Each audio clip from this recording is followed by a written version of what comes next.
Meu irmão e minha irmã, que a paz do Senhor Jesus esteja no teu coração, esteja na tua família, na tua casa, no teu emprego, no teu trabalho, esteja na tua empresa, esteja no teu filho, na tua filha, esteja na tua família, agora e para sempre. Os que creem, digo amém, assim seja. Meu irmão, eu quero hoje trazer para você aquilo que está escrito em Atos dos Apóstolos, no capítulo 2, a partir do versículo 14. É o sermão de Pedro, quando ele saiu do cenáculo e havia terminado de receber o Espírito Santo em formas de língua sobre sua cabeça. Isso está escrito em Atos dos Apóstolos. Atos dos Apóstolos é um livro escrito por Lucas, que também escreveu o Evangelho de Lucas, e o valor dos escritos de Lucas está em que ele, como médico, como uma pessoa bem calma, bem tranquila, ele, antes de escrever, ele pesquisou, ele buscou testemunhas, ele buscou provas. Então, aquilo que Lucas escreve no seu Evangelho, escreve no livro Atos dos Apóstolos, além de ser uma inspiração do Espírito Santo, é a visão de um homem de Deus como foi Lucas, que foi buscar testemunhas e foi averiguar pessoalmente a verdade de tudo isto. Em Atos dos Apóstolos, Lucas descreve o que aconteceu depois da ressurreição do Senhor Jesus até a morte do último apóstolo. Ou seja, aquilo que os apóstolos fizeram ainda em vida depois que Cristo subiu aos céus. E no capítulo 2, ele nos narra um sermão que Pedro fez, a palavra que Pedro disse, quando ele saiu do cenáculo onde estavam 120 pessoas, inclusive Maria, 50 dias ali trancados, após a morte, a ascensão do Senhor Jesus. E esses homens que estavam lá, inclusive Pedro, os apóstolos, os irmãos de Jesus e Maria, e é livro católico, e está escrito aqui que os irmãos de Jesus estavam lá dentro também do cenáculo. E aí como é que fica esse dogma de que Maria foi sempre virgem, só teve Jesus? Quer dizer, quando a Bíblia diz que eles tinham irmãos, e nós temos 2 irmãos que escreveram aqui, um foi Tiago, que escreveu a epístola de Tiago, e outro foi Judas, que escreveu a epístola a Judas. Não é o Judas Iscariote, não, e nem é o Judas apóstolo, é o Judas, irmão de Jesus. Mas vamos voltar aqui no sermão de Pedro. Então Pedro saiu lá do cenáculo, cheio do Espírito Santo, e pregou aquele povo todinho. E houve uma multidão de conversões, e os judeus começaram a dizer assim: esse homem está bêbado. Olha o que ele está falando aí. Falando de Jesus, falando da ressurreição, falando uma porção de coisas sobre a cura. Esse homem está doido, esse homem está bêbado. E Pedro, então, tomando a palavra, diz assim, presta atenção: esses homens não estão embriagados, como vindes pensando, sendo esta a 3ª hora do dia. Mas o que ocorre é o que foi dito por intermédio do profeta Joel. E acontecerá nos últimos dias, diz o Senhor, que derramarei do meu espírito sobre toda a carne. Vossos filhos e vossas filhas profetizarão, vossos jovens terão visões e sonharão vossos velhos. Até sobre os meus servos e sobre as minhas servas derramarei do meu espírito naqueles dias. E Jesus continua dizendo assim: e acontecerá que todo aquele que invocar o nome do Senhor será salvo. E continua dizendo assim: que Jesus, o Nazareno, varão aprovado por Deus diante de vós, com milagres, prodígios e sinais, os quais o próprio Deus realizou por intermédio dele entre vós, como vós mesmos sabeis, sendo este entregue pelo determinado desígnio e presciência de Deus, vós o matastes, crucificando-o por mãos iníquas. ao qual, porém, Deus ressuscitou, rompendo os grilhões da morte, porquanto não era possível que ele fosse preso e retido pela morte. Porque Davi disse: diante de mim via sempre o Senhor, porque está à minha direita, para que eu não seja abalado. Por isso alegrou o meu coração, e a minha língua exultou. Além disso, também a minha própria carne repousará em esperança. Porque não deixarás a minha alma na morte, nem permitirás que o teu santo veja corrupção. Fizeste-me conhecer os caminhos da vida, encher-me-ás de alegria na tua presença. Esta foi a palavra de Pedro. Foi a palavra de Pedro, quando ele viu aquele povo todo achando que eles estavam bêbados. Agora, vamos ver resumidamente o que Pedro teria falado e qual é a verdade que Pedro deixou clara aqui. Olha, primeiro, que Jesus é o Senhor e Cristo. Ele foi crucificado, ele foi ressurrecto e ele foi exaltado. Quando eu digo a vocês que nós temos de nos voltar para o Senhor Jesus, eu não estou pedindo para vocês se voltarem, preste atenção, como faz a Igreja Católica, se voltarem para santos corruptíveis, para santos que têm corpo corruptível, para santos que ainda não estão nos céus, para santos que estão dormindo, que não escutam, não veem, não enxergam, não andam, não saboreiam nada, não têm condições de te auxiliar. Quando eu peço a vocês que se voltem para o Senhor Jesus, eu estou convidando vocês para irem comigo à presença de Jesus, que, primeiro, entregou a sua vida por nós. Segundo, ressuscitou. E terceiro, está exaltado à direita do Pai. Como exaltado à direita do Pai? Vocês conhecem a morte do primeiro mártir do cristianismo, que foi Estevão. O que Estevão viu? Ele disse: vi Cristo em pé à direita do Pai. Os céus abertos e Cristo à direita do Pai.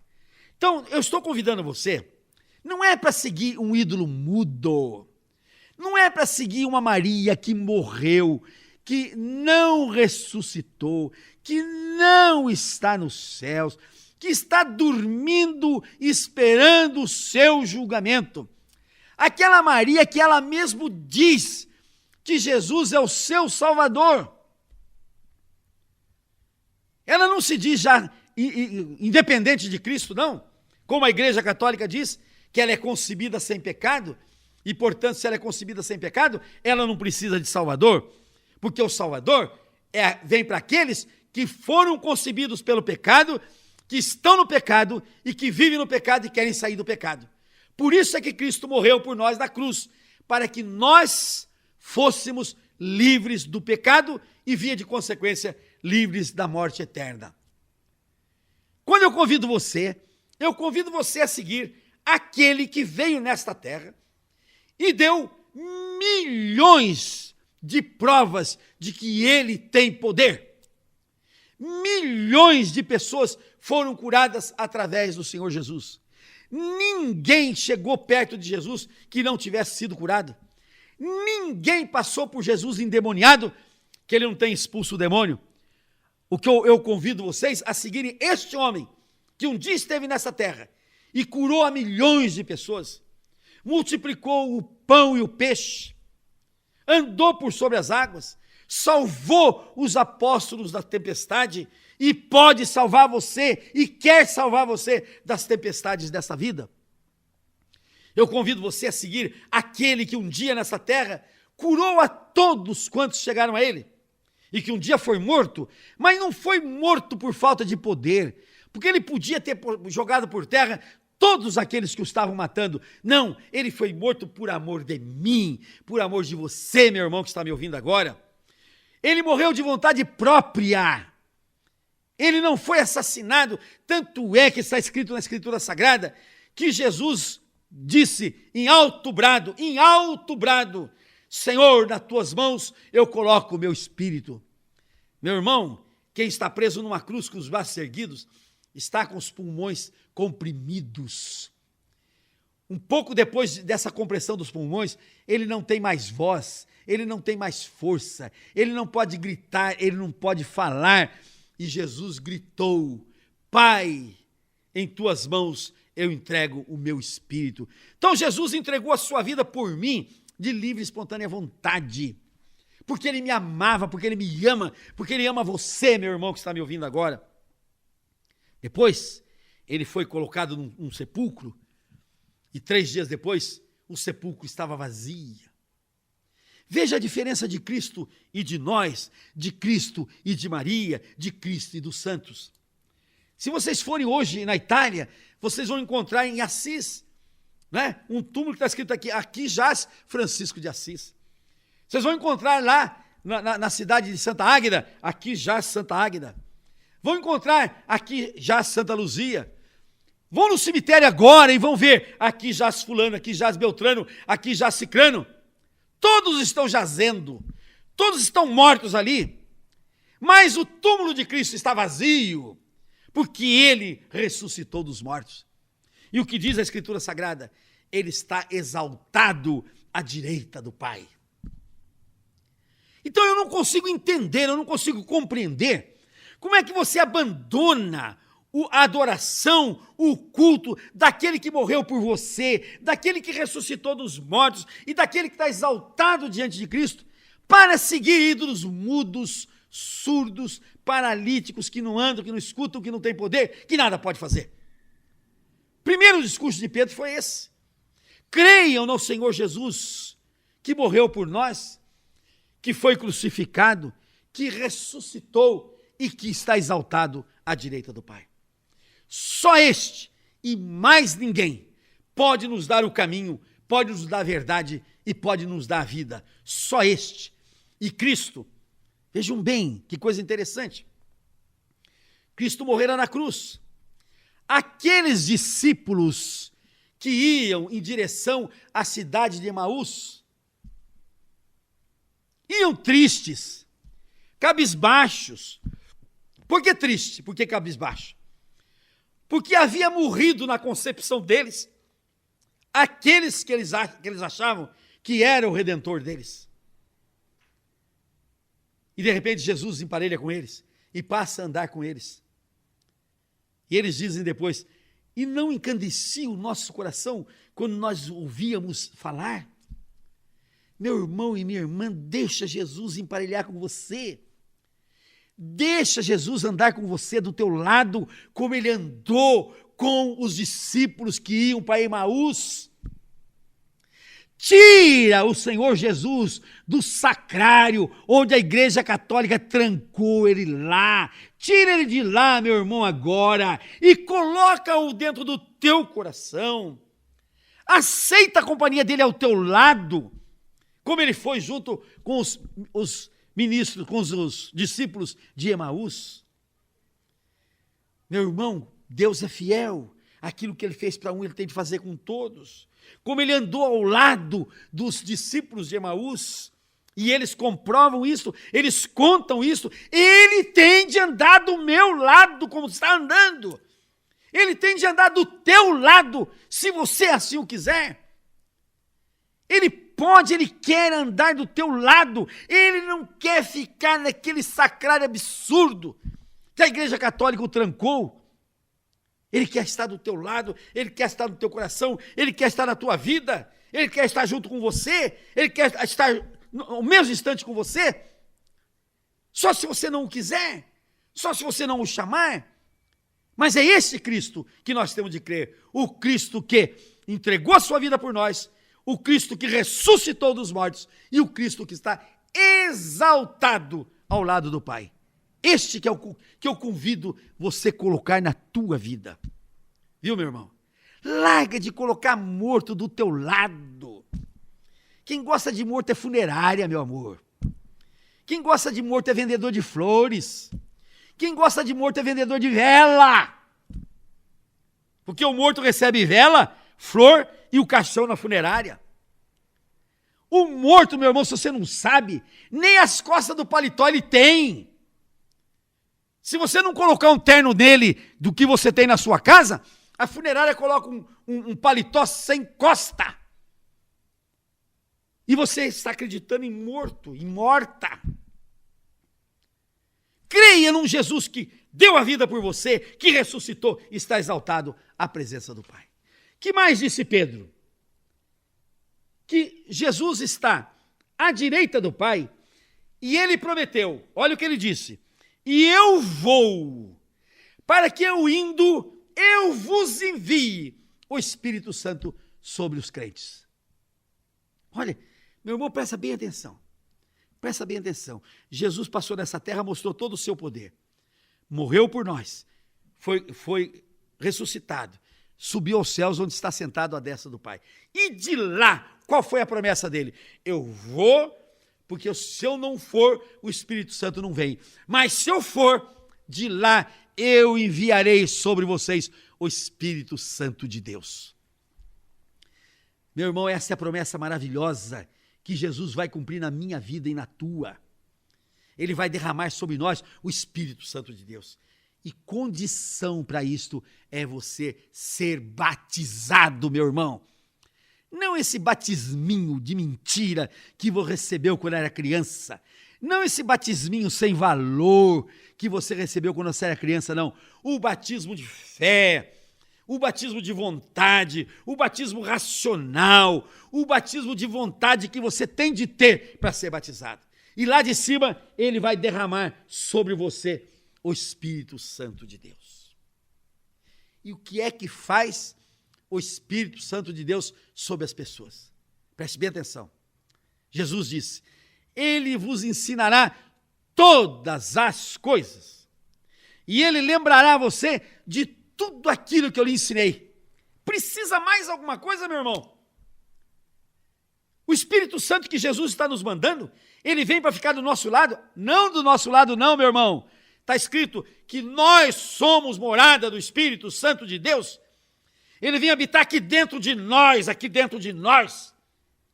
E é por isso que eu tenho esta fé, que eu sei que aqui dentro de mim não está só a imundície que depois eu vou expelir, não. Aqui dentro de mim está o Espírito Santo de Deus, que me dá força, que me dá vigor, que me dá energia. Aqui está o Espírito Santo de Deus que me dá sabedoria. Aqui está o Espírito Santo de Deus que dá luz aos meus olhos para eu enxergar. Aqui está o Espírito Santo de Deus que me faz caminhar nessa vida de vitória, de sucesso, sem dor, sem doença, sem enfermidade, sem pobreza, sem miséria, sem necessidade. Esta é a minha fé, porque eu creio que o Senhor Jesus subiu aos céus, está sentado à direita do Pai, e de lá ele enviou sobre mim o Espírito Santo de Deus, e eu abri o meu coração para que ele venha morar dentro de mim. E só pode morar dentro de você o Espírito Santo quando você for batizado, meu irmão e minha irmã. Terceira coisa que Pedro ensinou no seu sermão, que nós temos de ter a fé em Jesus, exclusivamente em Jesus, só em Jesus. E ele diz porque ele é a pedra fundamental, ele é a pedra angular, ele é a pedra principal.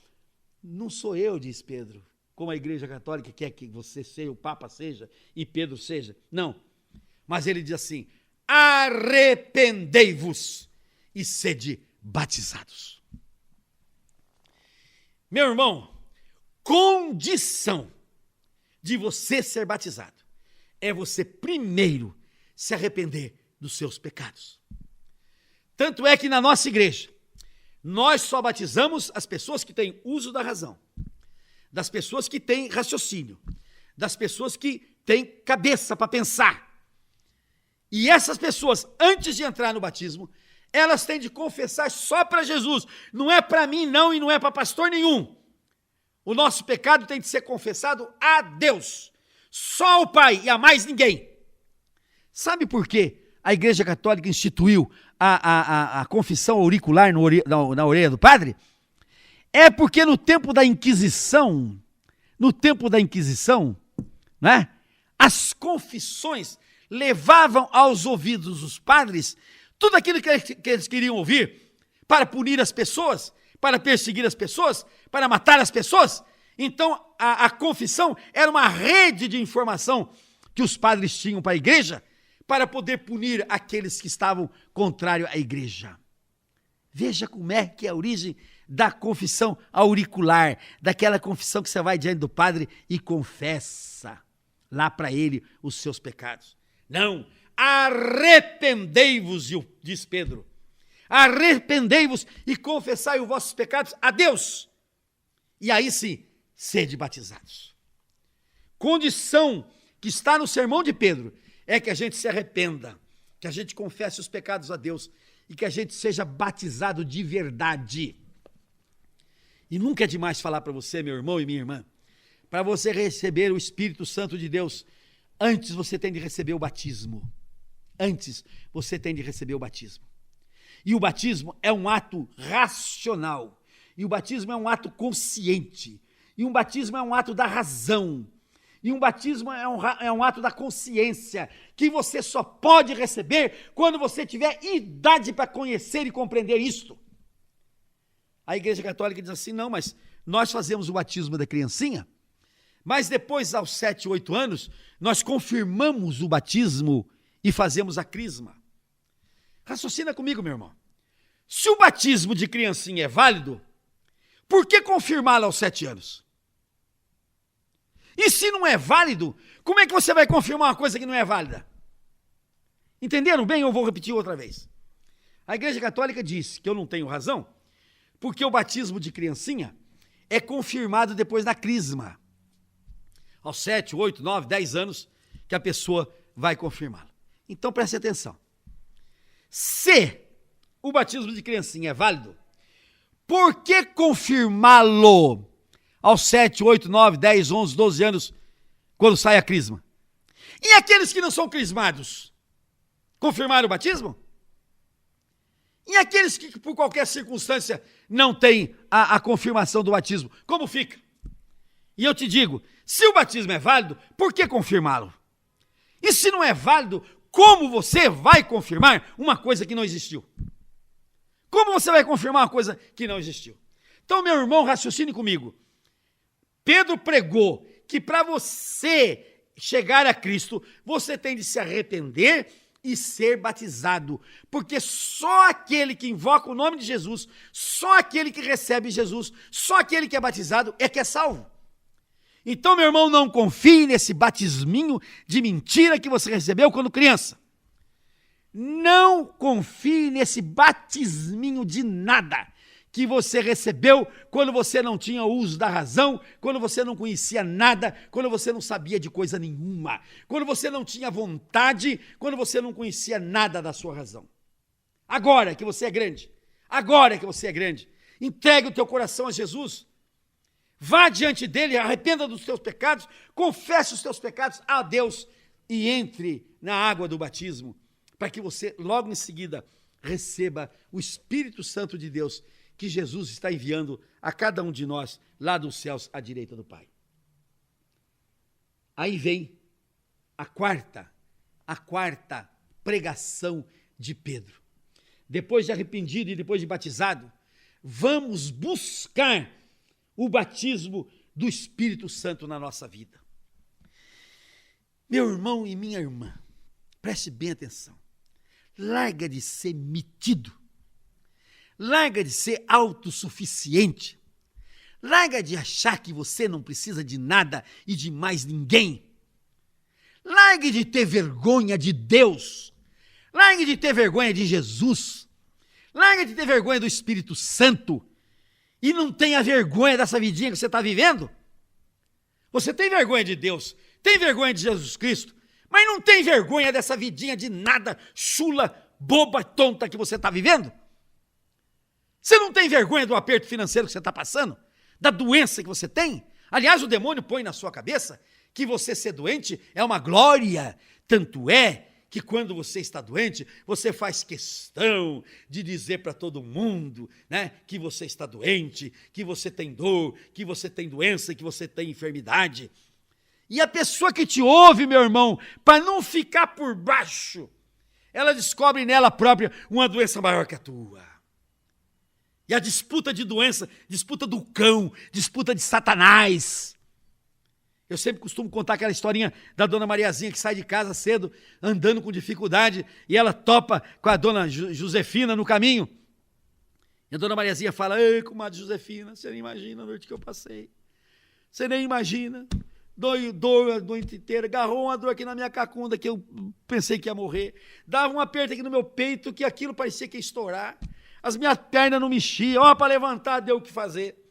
Olha que satanás que está na vida dessa comadre Mariazinha. Agora vem a resposta da Maria Josefina, da comadre Josefina. E eu então, comadre, não sei nem como é que eu estou conversando com você aqui agora.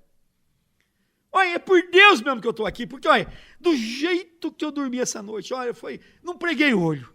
Foi desgraça em cima de desgraça, dor em cima de dor. Quando sarava a cabeça, doía o pé. Quando sarava o pé, doía a cacunda. Quando doía a cacunda, vinha a barriga. Quando saía a barriga, vinha o joelho. Olha, comadre, eu lutei. Foi uma luta, a noite inteira. Eu nem sei como é que eu estou aqui. Olha a disputa de desgraça. Olha a disputa de maldição. Olha a disputa de doença que Satanás põe na tua vida, minha irmã. Para com isto. Para com isto, porque você precisa colocar na tua vida o poder, a força do Espírito Santo de Deus. E esse poder e esta força do Espírito Santo de Jesus, ele vem por intermédio de Jesus. Jesus é que mandou o Espírito Santo para você, para habitar dentro de você, para andar com você, para estar com você, para te ensinar todas as coisas, para te dar o poder, para você não viver que nem um pária, que nem um desgraçado, que nem um amaldiçoado, como diz a oração, a reza que você reza na Igreja Católica, degradado filho de Eva, chorando e gemendo nesse vale de lágrimas, amaldiçoado filho de Eva que você é, chorando e gemendo nesse vale de lágrimas, quando Deus te convida a ser um abençoado filho de Deus, alegre, contente e satisfeito nesse vale de bênção. Oh, meu irmão, busca o batismo do Espírito Santo assim que você for batizado validamente, depois de grande, você for batizado diante das águas do Espírito Santo de Deus. Aí Pedro nos ensina ainda adiante. Viver na fé, separar-se do mundo e da geração perversa. Aí é que vem o segredo da nossa vida. O segredo da nossa vida, meu irmão e minha irmã, é viver pela fé, é viver na fé, é viver com a fé. Aí eu pergunto para você agora, você tem fé? Tenho. Nossa, eu creio, nossa senhora, barbaridade. Eu creio no Santo Antônio, no São Joaquim, no São Manuel. Pode acreditar em quem você quiser. Você está acreditando numa pessoa que é igual a você. Você está acreditando num comedor de angu igual a você. Você está colocando como forte da tua vida igual a você. Ou seja, você está sendo um Tarzan pulando num cipó murcho, num cipó fraco, num cipó sem força. Escutou, meu irmão? Escutou? Ô Tarzanzinho do santo e da santa. Você está pulando de árvore em árvore, sabe do quê? Com um cipózinho que vai arrebentar e vai te jogar no chão. Você vai espraiar no chão, viu? Você está pensando que você é um Tarzanzão e você vai estourar no chão, porque você está tendo a tua fé, você está se apoiando em cipó fraco, em cipó que não te aguenta, em cipó que não tem nada para te dar, em cipó que não tem força para te segurar, em cipó que não tem força para te levar de uma árvore para outra. Para de andar que nem um Tarzanzinho frustrado, que não tem força, que não tem poder. Por quê? Porque se apoia em cipó que não tem resistência, que não tem força.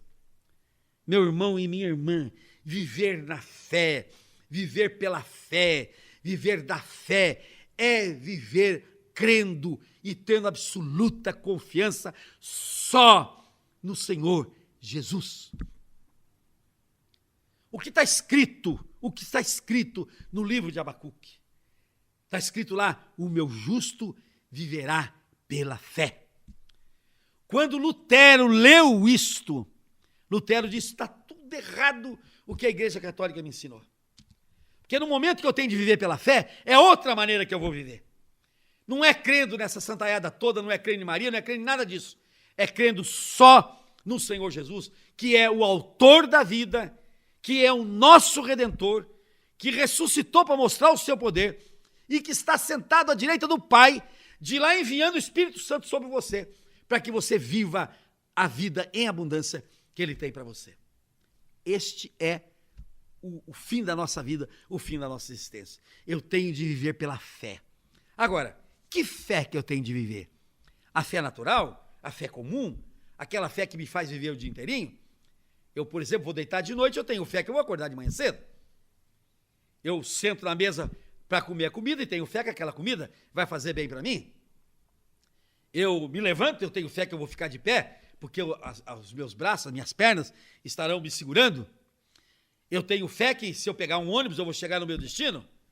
Nem sempre é assim, porque aquele avião que caiu agora, eles entraram com a fé de chegar na França e se esborracharam no meio do caminho. A fé, meu irmão, a fé que nós temos de ter é a fé sobrenatural. É aquela fé que nos dá a convicção de coisas que a gente não vê e de fatos que ainda não existem. Isto é fé. Eu tenho que ter fé naquilo que eu não vejo, porque aquilo que eu vejo, não preciso ter fé que eu estou vendo. E fatos que já existiram, eu não preciso ter fé. Eu tenho que ter fé naquilo que vai acontecer na minha vida e que ainda não aconteceu, mas eu tenho fé que vai acontecer.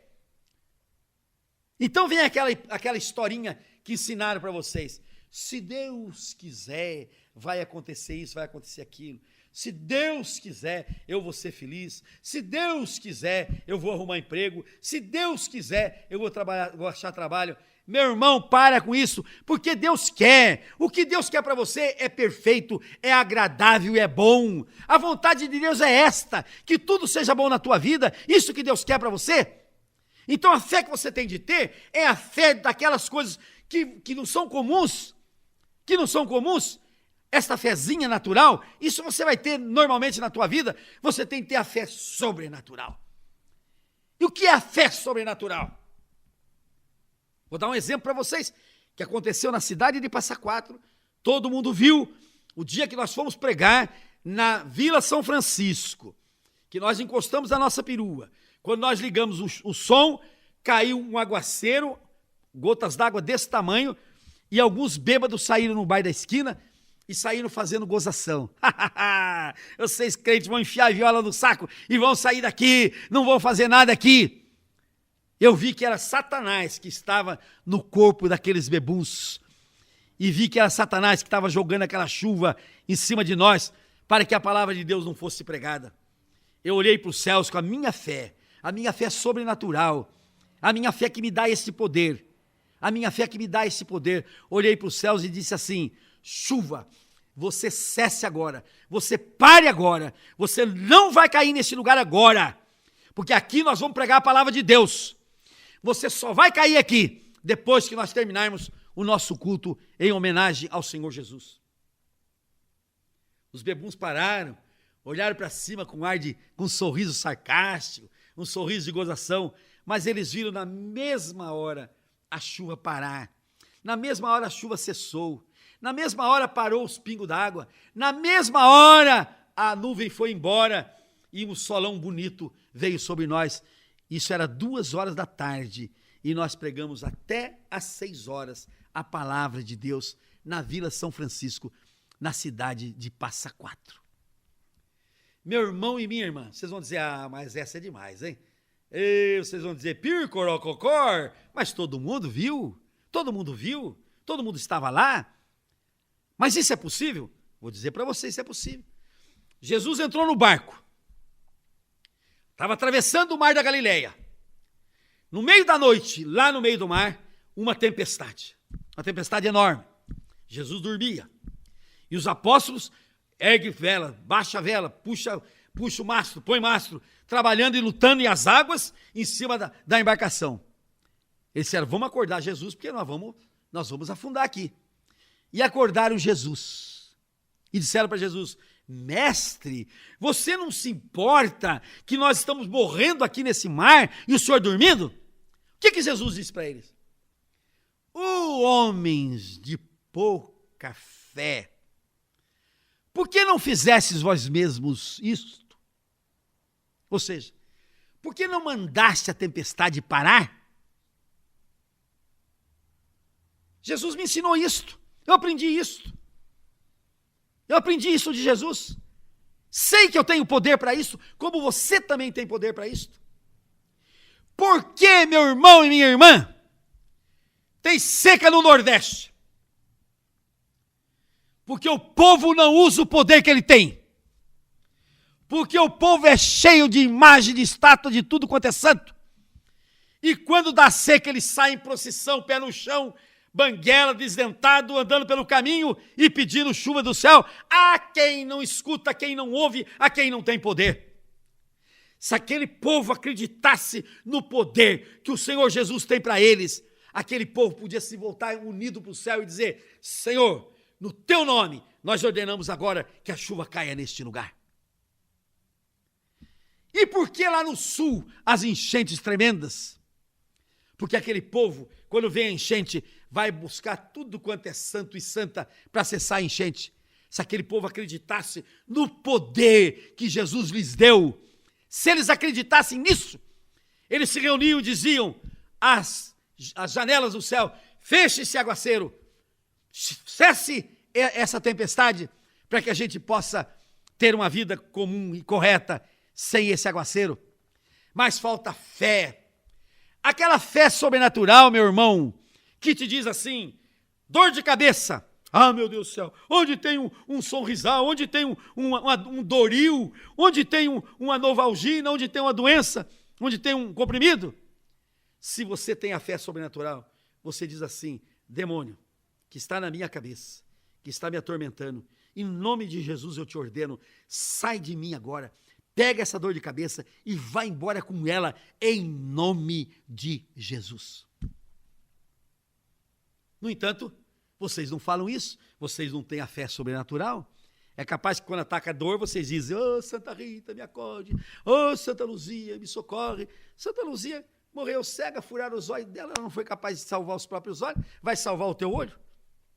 Ô meu irmão e minha irmã, a fé sobrenatural é no Senhor Jesus, é no poder que Ele te dá para você exercer na hora da tua doença, na hora da tua dor, na hora da tua enfermidade. Você não tem que correr a remédios, você não tem que recorrer a nada disso, porque o remédio, o médico, Deus deu para aqueles que não acreditam no poder de Deus. Deus foi tão bom que Ele disse: eu sei que tem gente que não vai acreditar no poder que eu dei para eles. Eu sei que tem gente que não vai ter força para tocar o demônio da vida deles. Então, para esses, eu vou dar os médicos e vou dar os remédios para eles se curarem. Mas você, meu irmão e minha irmã que está ouvindo, se você tiver a fé sobrenatural, você não será mais doente, porque quando a doença vier, que ela é do cão, que ela é do diabo, que ela é do Satanás, você vai ter a fé para dizer: cão, Satanás, diabo miserável, pega essa doença e sai agora, em nome de Jesus, da minha vida, e ele vai sair, em nome de Jesus. A fé sobrenatural é aquela fé que você levanta cedo e diz assim: hoje vai ser mais um dia desgraçado da minha vida, porque eu não tenho emprego, eu não tenho dinheiro. Aí vem a mulher e diz: o que você vai fazer com a luz? O homem vai cortar. Ou então diz assim: não tem um grão de arroz e feijão para comer hoje. O que você vai fazer? Aí a sua cabeça pensa: eu acho que eu vou pedir para o meu cunhado, eu acho que eu vou pedir para minha irmã, eu acho que eu vou pedir para quem? Eu não sei, vou sair e vou pedir para alguém. Para com isso, meu irmão. Use a fé sobrenatural. Em nome de Jesus, Satanás da miséria, Satanás da pobreza, sai da minha casa.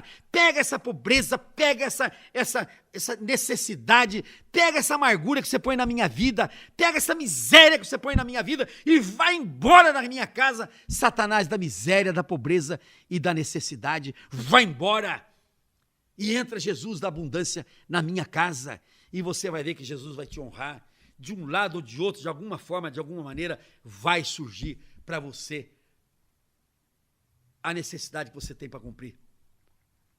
Meu irmão e minha irmã, a fé que você tem de ter é esta fé sobrenatural. E por último, Pedro diz assim, que nós temos de aguardar e nos preparar para a segunda vinda de Cristo. Rapidamente eu quero expor para você o seguinte: Cristo, a primeira vez que veio a este mundo, Ele veio como Salvador. Ele veio como Salvador para nos salvar, para nos curar, para nos ensinar a viver, para nos mostrar como é que nós temos de viver. E nisso ele se tornou o nosso Senhor, Salvador e Redentor. E ele foi assunto aos céus, e lá ele está à direita do Pai.